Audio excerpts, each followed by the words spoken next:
Mulching paper म्हणजे काय? आता इतका बेसिक प्रश्न या शेतकरी दादाने विचारला, पण चला ठीक आहे, असू शकतं की भरपूर शेतकऱ्यांना माहिती नाही.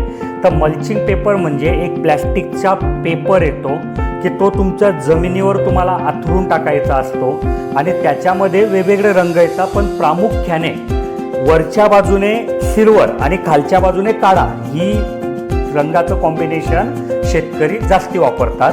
तर हिच्यात काय असतं की सूर्याचा प्रकाश जमिनीपर्यंत पोहोचू देत नाही हा मल्चिंग पेपर, आणि त्याच्यामुळे तिथे तण येत नाही.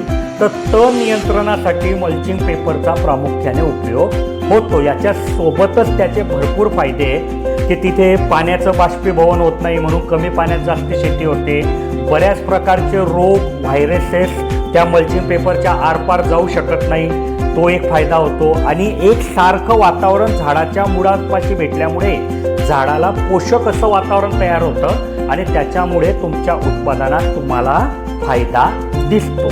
तर मला वाटतं की शेतकरी दादाने जो प्रश्न विचारला होता त्याचं उत्तर मी दिलेलं आहे.